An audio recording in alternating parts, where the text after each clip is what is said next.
business.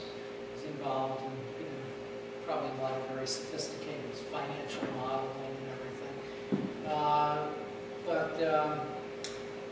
In spite of that, he writes beautiful poetry. Please welcome Michael Cook.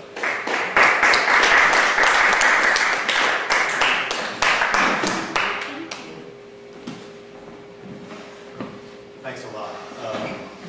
It's great to hear your stuff. I really think it's interesting to get a glimpse of what people are thinking and what they're feeling. And poetry is just a great entree into somebody's mind. Gerald Hurd said it is almost always disastrous not to be a poet. So I don't think there's anybody here who's not a poet. I'll start off with a poem called Ennui. And so we manufacture psychodramas, although they have the atmosphere we dread.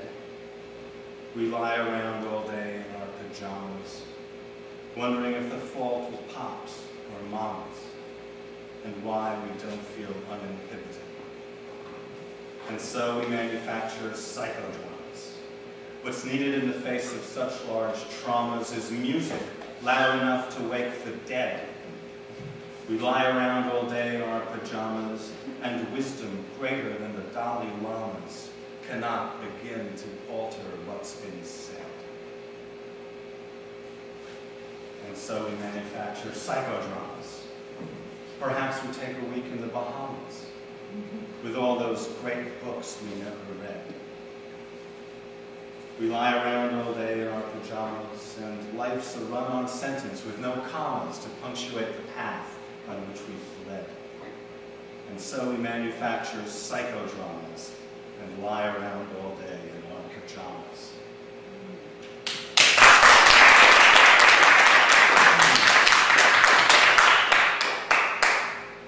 Beating around the bush. I'm beating around the bush at last, touching on things I cannot write, complexes coming up hard and fast, hatred emerging from the past. Don't want to touch it, don't like to fight.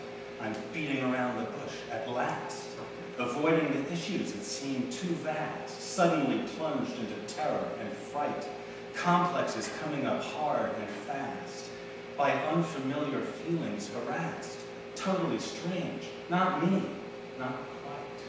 I'm beating around the bush at last, closing in with a trumpet blast, putting hundreds of demons to flight. Complexes coming up hard and fast, about to become an iconoclast, smashing idols left and right. I'm beating around the bush at last, complexes coming up hard and fast.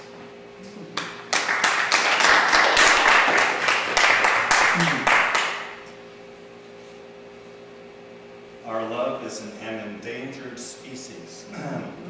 Oh, I would be your violet, from this I would not shrink.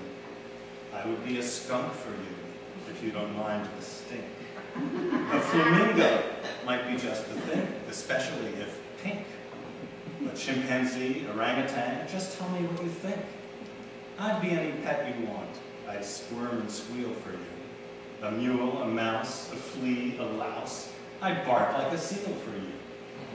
I could be your dinosaur, but then I'd be extinct. Your little pet piranha, you could keep me in your sink. Perhaps a classic puppy dog, or a cute little bobolink, or a hamster, or gerbil, or guinea pig, or otter, or weasel, or mink. I'll be your lion, your tiger, your bear, your own entire zoo. I'll even be a human, if you'll be human too.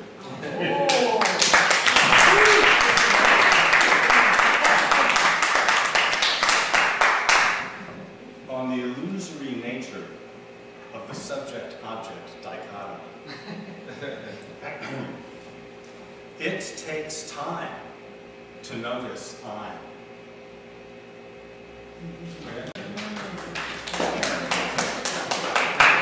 Good title.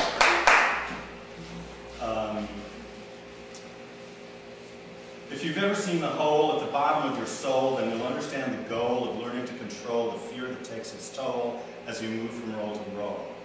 If you're made to realize with a pair of empty eyes an infinity of skies that so far above you rise, then you'll want to break the ties that bind you to your lies. If you live but feel the pain till you know that it's insane and decide that none can gain from living life in vain, then you'll know that you must train the working of your